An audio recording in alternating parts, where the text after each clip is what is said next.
What I got, you can't buy. It resides between my eyes. Walked through the fire, came out better on the other side. See, life's like a beach if you find the same. And right now, I'm feeling like 100 grand. You are listening to Inspired Insider with your host, Dr. Jeremy Wise.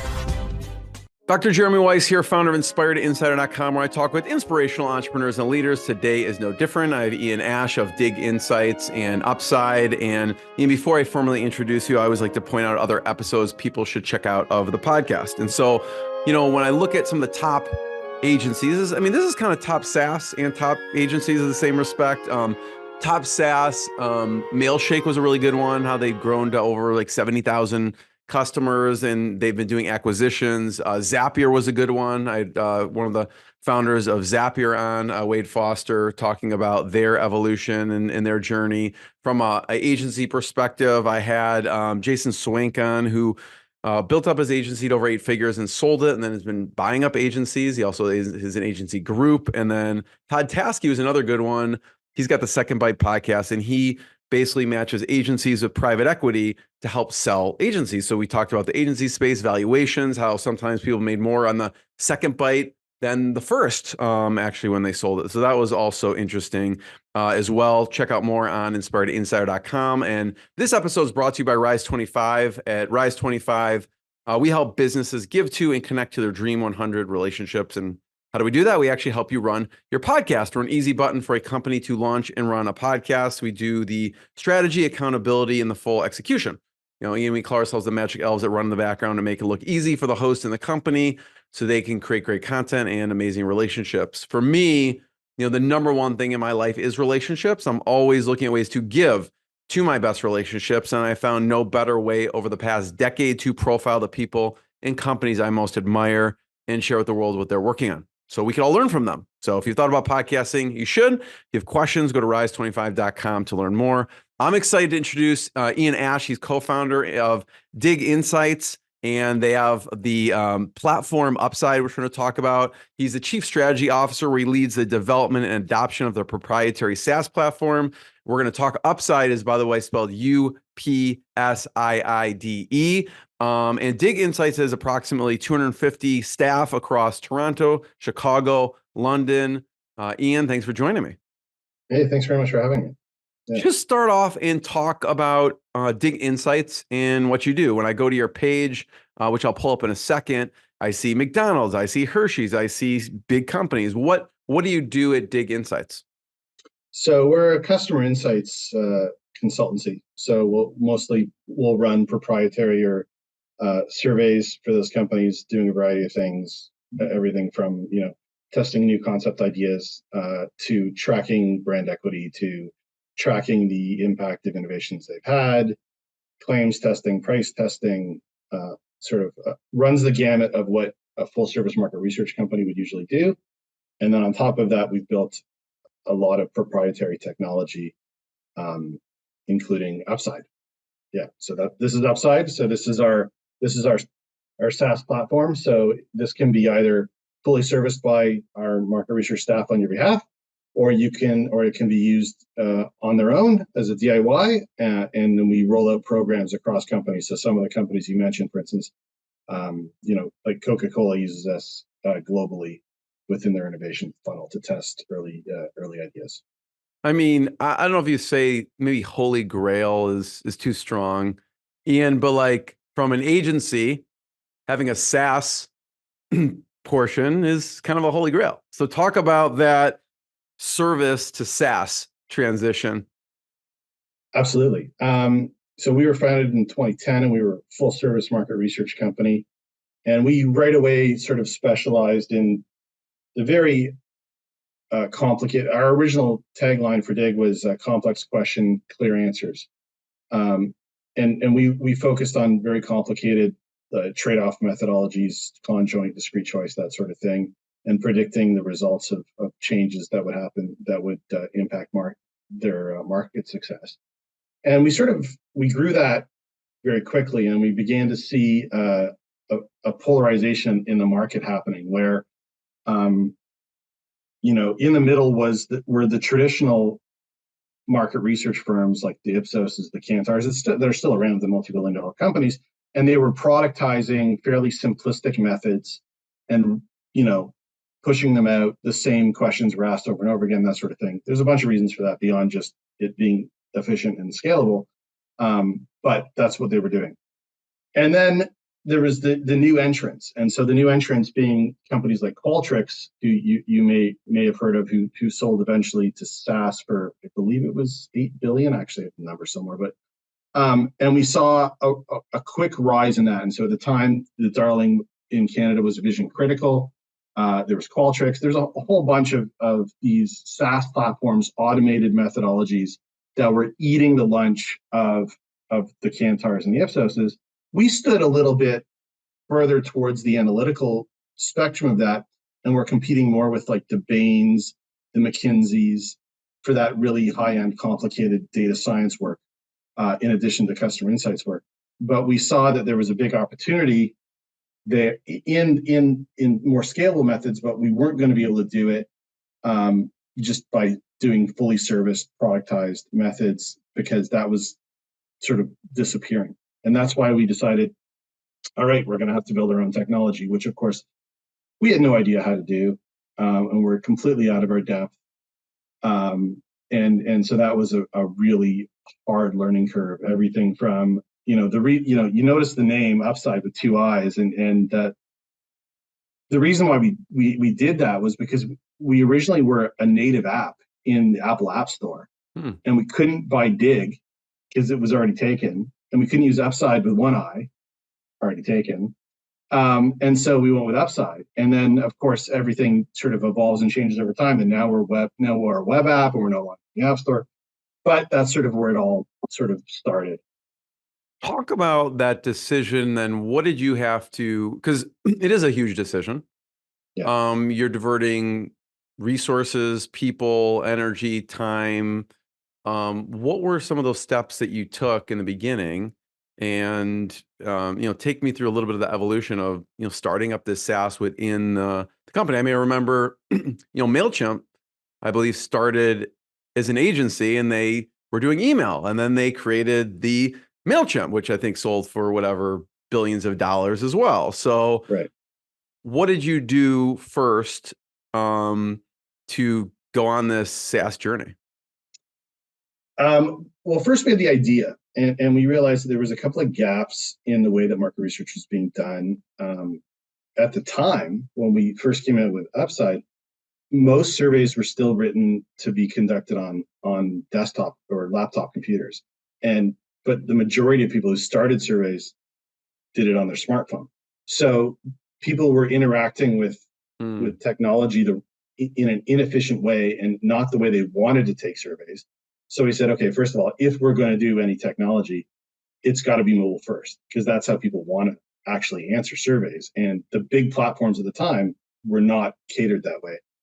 And then secondly, we said, if we're going to be on mobile, let's make sure that the way that people are interacting with our app is exactly how they like to interact with mobile. So that's why we use the swiping interface.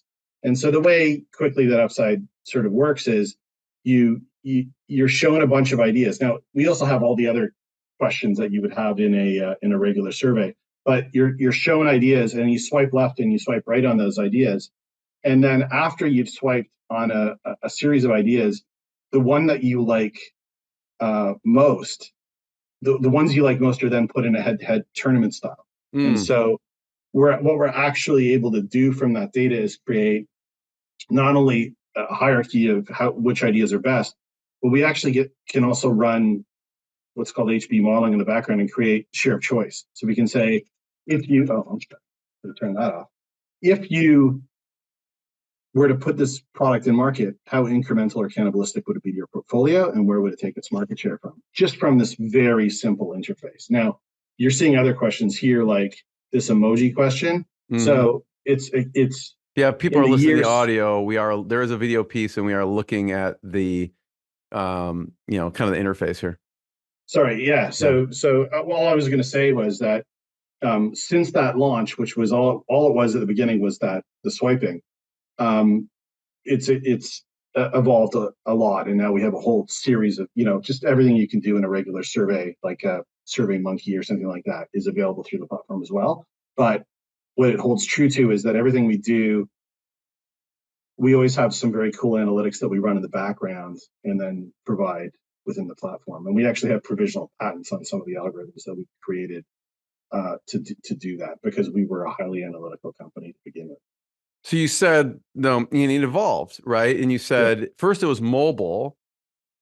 Now, how did that original conception evolve to what it is now? Well, we originally put it in the App Store, like I said, and we quickly realized that the economics of a mobile app just weren't making sense. And so, without getting into a lot of tedium around the way that our category works, you need to keep a panel of people interested in taking your surveys, you need to have a lot of surveys. And so we were forced to run a lot of studies through Upsiide that was on the App Store, so that we can keep people engaged and keep our monthly average user number high. But in many cases, those weren't necessarily sold projects at the beginning. And so you kind of have those network effect issues almost with anything you put on an app store, where you need people to natively install an app. And so we realized this is not going to be profitable if we keep it this way. So we did a couple of big things there. We said, one, our original version of the app that we built, we'd outsourced the build on, because we weren't a tech company and we didn't know what we were doing. And we said, okay, well, we can either do one of two things. We can say, we can't do this, it's too expensive, we're not going to make any money. Or we can actually build a tech company inside of our company and really invest in this thing and build it ourselves and build it as a web app and change the economics around it. And we decided, okay, well, we're not taking any extra money for the next few years. Everything we make is going to be plowed back into growing the company, and that's what we did. Now, thankfully, you talked about at the beginning of this podcast, you quickly mentioned private equity. Thankfully, that bet paid off for us, and we grew the company incredibly quickly. We grew Upsiide incredibly quickly, and we were also lucky enough to find a fantastic private equity partner, Behringer, who we've now been working with for a year and a half, and that's been a fantastic experience as well. Love working with them. So, how did that come about? Did they approach you? Did you approach them? No, we went to a formal process. Yeah, we went to, we used Canaccord Genuity, and we did the whole formal process. Were you, for this, were you worried at all just about disrupting yourself in any way? Absolutely. Yeah, absolutely. And I think that's the challenge that all of the large service players have had in this category. Like I mentioned, the Ipsos and the Kantars, and I have lots of friends in every research company, so I'm not going to badmouth anybody. But what I will say is that it's very challenging, even for us, to change the way that you service your companies and the way that people are used to being aligned with their clients, and also the way that they're compensated. And the bigger the company, the more challenge that is. And so I think we were at the right size, the right time. We were nimble enough that we could actually do this hybrid approach, whereas I think a lot of the bigger companies have really struggled doing the hybrid approach. Talk about with Upsiide use cases. We could see here there's we're looking here, there's concept testing, message testing, creative testing, package design testing. What's a use case? I know you just did a study, but maybe let's talk about a use case that a company has used a platform, and then we could talk about like actually a recent one, real time, of what you actually just did. But what's an example of a use case that you've seen with the platform? I mean, the majority of our use cases are tests. So again, like I said, with the swiping interface, it's about saying, okay, we're going to bring in this new flavor of chips, or we're going to bring in this new burger, or this new drink, or this new, whatever it happens to be, even a new claim or a new ad. And we want reactions to these things, and we want to know if people like them. We want to know of the options they're presented with, which ones do they like more or less. And then we want to know, if we introduce it into market, is it going to be incremental or cannibalistic to our existing portfolio? And so that's the lion's share of the use cases around Upsiide. But that's because we have unique capabilities in that area. But like I said, we also have all the other questions that you can ask that you would in any survey. So other use cases run the gamut from completely ad hoc, random questions that they have that they want to be able to quickly get a response from sort of overnight. People use it for tracking studies. People use it for, anything you can think you'd run a survey for. People use Upside to do. And then it connects to, tell me a little bit, maybe get a little technical for a second. It connects to a database. So like someone would, from a self-service, they'd go in, upload a bunch of maybe product design images, and that just connects to a database. So do they get to choose how many responses, or how does it work on the back end then for the company? Absolutely. So yeah, they'll go in and they'll set up their study, and they can use a template or they can build it from scratch. And they can have it serviced or they can do it on their own. And then they would go to an audience and create an audience. And we connect programmatically to a company called Lucid. Well, they were bought by Cint, so I don't know if it's still Lucid or Cint, but whatever. And so it's sort of like programmatic bidding on respondents to take your survey. So it goes out to, I think it's the total breadth of people who are connected to that programmatic database are around 30 million people globally. So we can run studies in 5-6 countries at the same time, as many languages, and that'll all be fulfilled usually within a night. Yeah. So the companies that should be using this platform, obviously I could see CPG companies. What are other types of companies that tend to use your platform? So banking, a lot, insurance. We've done a lot with online retailers. Yeah, it's sort of anybody. Basically, it's anybody who has anything they want to test as far as an innovation. So it doesn't have to be, I have a new product. It could be, I have like a series of benefits that I want to offer on a new credit card. It could be, I have a bunch of logos I want to test for a new, to redo my logo. I have a bunch of claims around, a service I want to test. Those would be more frequent use cases. Again, though, it could be anything that you can imagine you do in like SurveyMonkey. You could also do on Upside, but where we have the real advantages in testing and understanding the impact of adding new things. Yeah, I kind of like picture, Tinder for your products or something. Right? Yes, exactly. Exactly. Like, that's obviously where the idea came. I love it. Yeah. So talk about the study that you did, and why you did it. And if you want to, you could feel free to share your screen, because you just did this recently. So you're kind of going to do analyzing real time a little bit. So you haven't really totally processed the data in your mind, but just talk about the upside piece that you did. Sure, absolutely. Thank you. Yeah, and this is just sort of came out of you and I doing a really quick debrief before the podcast started and saying, what is there anything else interesting that will keep your audience interested? And I said, well, I did a study last night, our own, of our own accord, on our own dime, which is easy to do when you have your own platform and access to millions of respondents. You can run studies anytime you want. And I just ran it last night, and the data came back this morning. And so what I'll do really quickly first. What motivated you to run this? Talk a little about what you ran, but why did you decide to run this survey?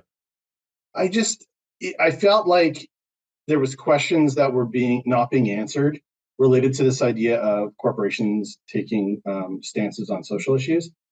And I'm actually slightly nervous about talking about it with you right now, because I didn't clear this with my partners. I don't know if anybody's going to get mad at me.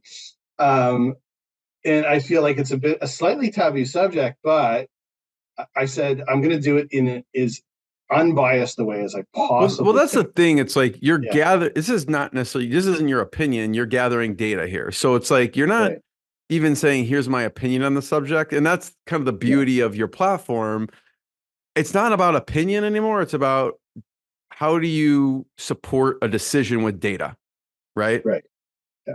I mean, the nice part was at the end of the survey, I sort of said, does anybody have anything else they want to add? And I actually got quite a few thank yous for the survey from both people who consider themselves Republican and Democrat. So the truth is, people like to have their opinions heard, as long as the survey is done in a truly unbiased manner. So I'll just quickly show you the interface, just so you get a sense of what the people last night would have been, or yesterday.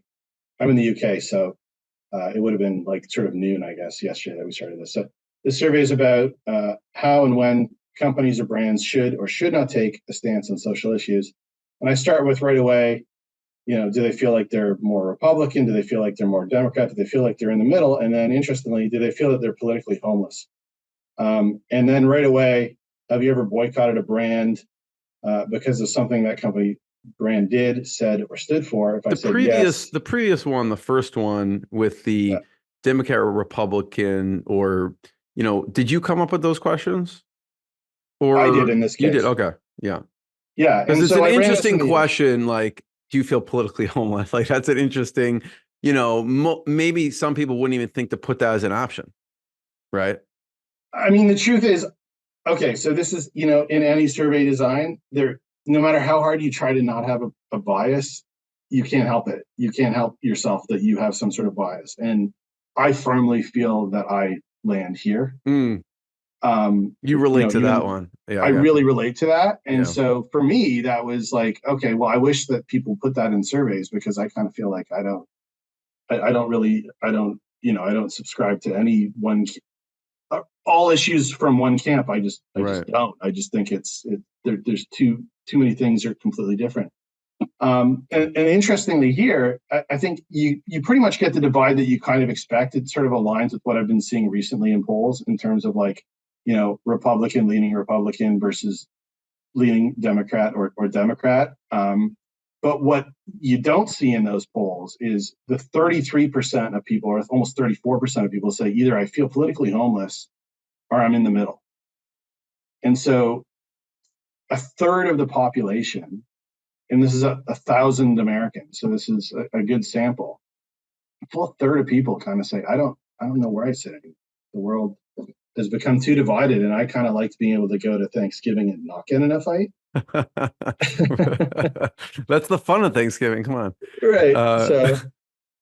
So this to me is really fascinating. And then I said, have you ever boycotted or stopped buying a brand because of something the company brand did or said or stood for? 45% of people said that they had. Like that's a really high number. And I don't know if people realize the risk. I'm not saying that you shouldn't stand for something. That's not for me to decide. But I do think there's repercussions. I think the data we've seen has underplayed the risk profile of that behavior. And I think there was also a belief that this was solely the purview of one side of the political spectrum. And if I filter this data, so one of the cool things you can do in Upside is you can go in and take any question that was asked in the survey and filter it. And so let's say we think, okay, well, I think this is mostly going to be a Democrat behavior. And if I say, okay, I lean Republican or I am Republican, 48% of them say they have boycotted something. So it's not just one side of the aisle that's yeah. So you can see overall how many boycotted, but then you can kind of segment it based on whatever the survey results were. If someone leaned, if someone was Republican, if someone leaned Democrat, was Democrat. Right. And I could also say, what about the people who are in the middle or homeless, which I think is very similar. Much less of them. No surprise. If I don't know how I feel about subjects, then I'm less likely to take action. But still 36%. And so why I think 36% is an important number, even among those people who sit in the middle, is because if I go down here and I ask, have you ever, so that's people who've stopped buying something because they didn't like a stance. If I say, have you ever specifically bought a product because they said something you liked about a political issue, that's only 31%. Now, 31% is still a lot. But my point is It's not like one stance is going to get you there. Like, I'm against murder. Do you know what I mean? Like, everyone is uniformly, I guess, against the concept. Everyone can agree, hopefully, that murder is bad. I'm normal people, yes. Yes, I'm anti-murder. Or even let's make it even more extreme. I'm anti-serial killer. I'm against serial killers. If we knew that everybody who agreed with that would buy it and nobody would boycott it, okay, that's good. You've got a winning social issue. But what we're seeing is that there's such a divide in terms of the percentage of people who are one party or the other that I don't know if there is such a thing. I mean, with the exception of maybe being anti-serial, we hope. So some of the other questions that you asked in the survey. What brands have they specifically bought?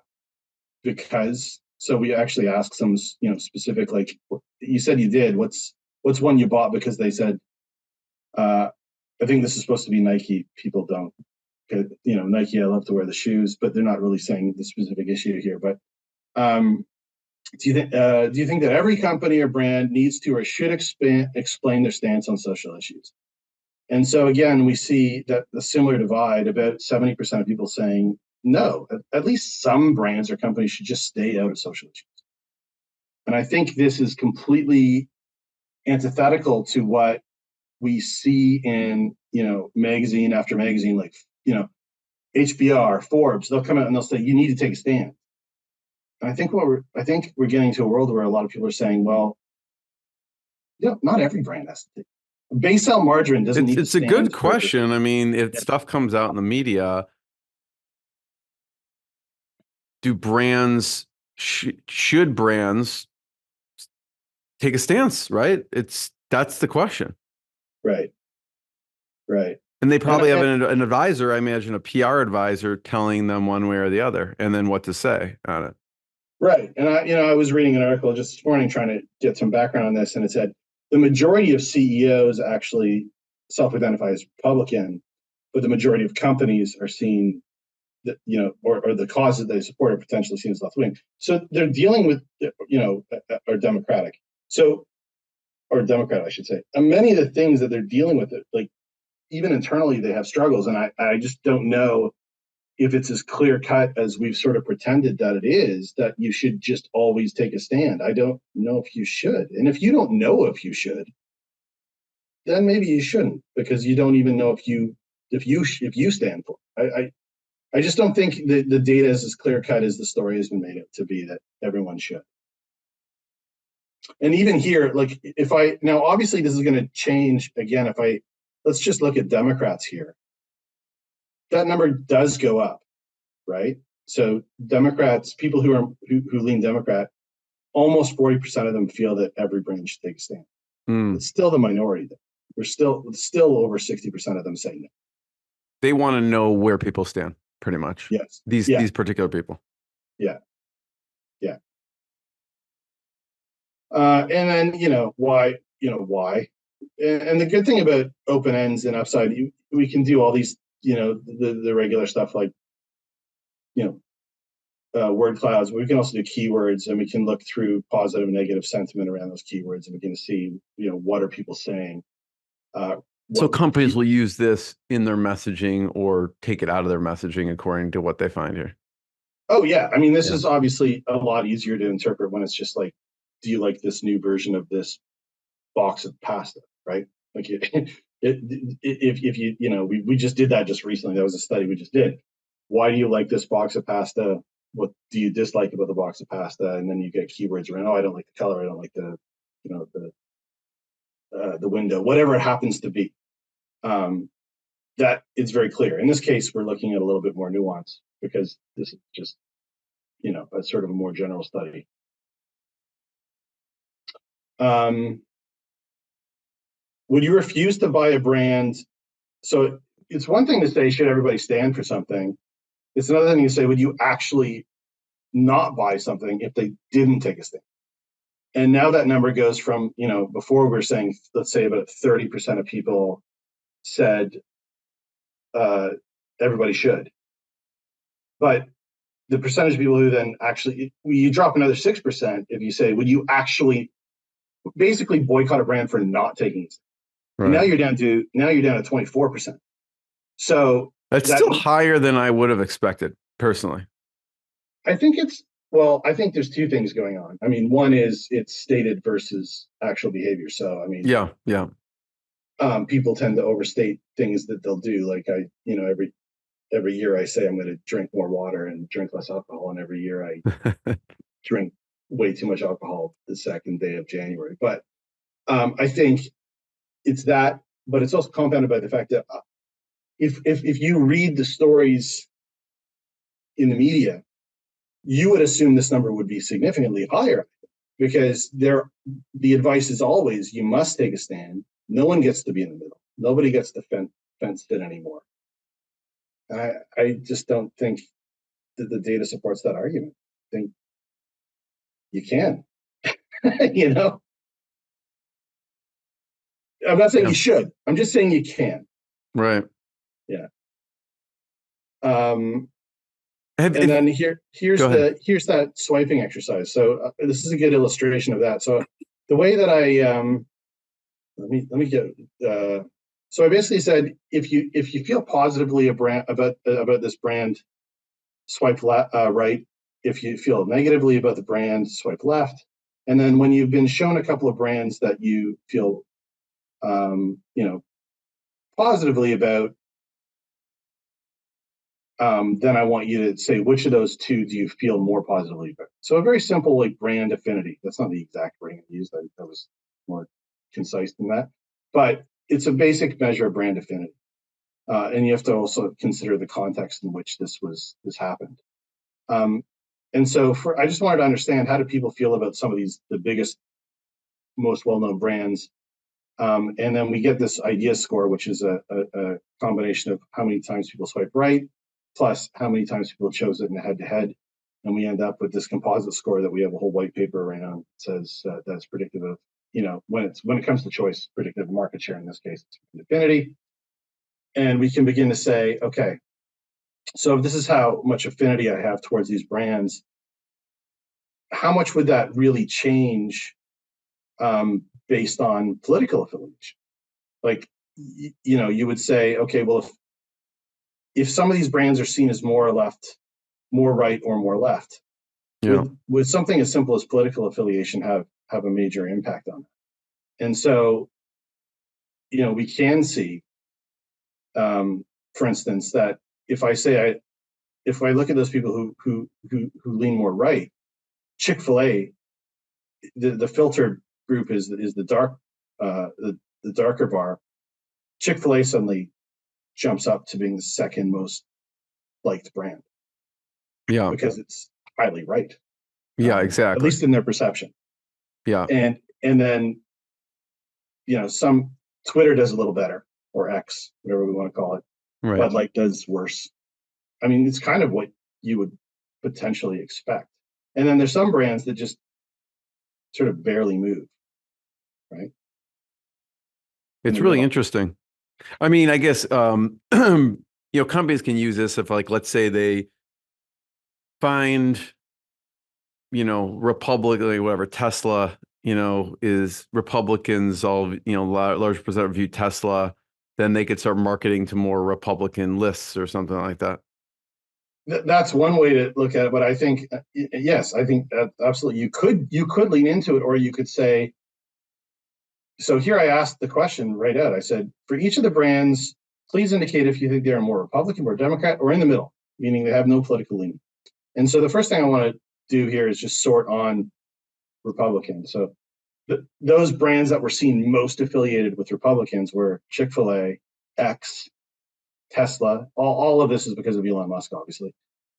Then Ford Motor Company. I think that's just sort of, built Ford tough. This sort of, their positioning is sort of more rugged, hard work, rugged blue collar. The Home Depot, right? Then the banks, and then if we go all the way to the other extreme, if we say more Democrat, if I filter on that or sort on that, this I did find a little surprising. So the company seen most skewing left is actually Disney, more than even Bud Light. Hmm. And then the third highest is actually Starbucks. And then when I looked back at the people who said they were boycotting a company, if I filter that on Democrats, a lot of them are boycotting Starbucks. So they've really got themselves in a catch-22 here, which is that they're seen as leaning one way, but they're not agreeing with everything that side potentially believes in, and now they're caught in the middle with no things. Yeah. Right, and that's really dangerous. So I guess what I'm saying is, it's, again, this is my interpretation. The data is here to speak for itself, but if you lean one way or the other, that's fine. I think where you run into danger is, here we see Bud Light now is seen as being the second most left brand of the 22 brands I selected here. Pre the controversy, would have seen probably as extremely right wing. Right. Now seen as extremely left wing, and you get caught in the middle without any rabbit fans. And so I think the same thing might theoretically, Starbucks is in danger of that same outcome, just in the other direction. Things can shift, right? Yeah. I mean, things can shift fast with social media as well. Yeah, I think it's a dangerous game. I'm not, like I said, I see myself as politically homeless. I'm not betting on any horse in this game. I'm just saying, from a strictly brand management, fiscal responsibility point of view, I think the argument that there's no risk involved is spurious. Yeah, it's super interesting. No, thanks for sharing that. And, just how Upside works, but how you can collect data, make decisions, is really interesting. So, Thanks. I'm curious, we talked about the evolution of the service, from the agency side to the SaaS side. I'd love to hear a little bit about the evolution of the team, right? How it started, and now you have, a large staff. Yeah, I think as we grew, particularly as we grew the SaaS side of the business, there's so much to learn. Moving, right away, we were competing with SaaS companies who'd started as SaaS, and so the Vision Criticals and the Zappies and a bunch of other companies, and so they were already set up to be in the traditional SaaS model, right? They had like product managers and design and developers, and then they had customer success and support and sales. And our model is different, and so we kind of have to partly staff up some of those functions that would be more traditionally SaaS, and then also find hybrid ways of delivering some of the other services and value, which is tricky because there's no known model for it. I mean, people have made arguments that there's certain companies that we can use as models, but even the ones that they say often don't seem to have it all figured out. So whereas the SaaS companies seem to have really figured it out, like that's how they're able to scale to like $1 billion+ so quickly, is because it's like they follow this playbook of, this is how you structure the company, these are the roles that people play, and then we just sell as much as we can. And so we have definitely had to staff up. So Frank Byrne leads the tech side of our company, and he did a fantastic job of growing a dev team from zero, and using methodologies like Shape Up to drive our cycles so that we could be really quick and agile in our development. I mean, just so much to learn. Everything from how do you build your own product, how do you price your own product, how do you sell it, how do you set up a sales team that's very different from a sales team for selling consulting services, how do you set up a support team, how do you set up a support desk, how do you get a ticketing system working. None of those things apply to consulting. So it was about growing a bunch of new functions in addition to figuring out how to build software and scale software. It wasn't easy. Yeah. Not easy at all. No. You know, I'm wondering how private equity changed your company, your role. Well, it's only been a year and a half. Um, I think they, private equity, it can be challenging, but it's challenging in a really good way, which is that um, they tend to be very metrics focused. They really hold you accountable on those metrics in a way that when you're running the company yourself and you're not beholden to a board of directors or to private equity firm shareholders, you don't do. And so that's not to say it's not without some difficulty, because you want to be able to say, oh, well, I just thought this was a good idea. Right. And that's not going to fly with private equity. Why do you think it's a good idea? What's your proof? What research have you done?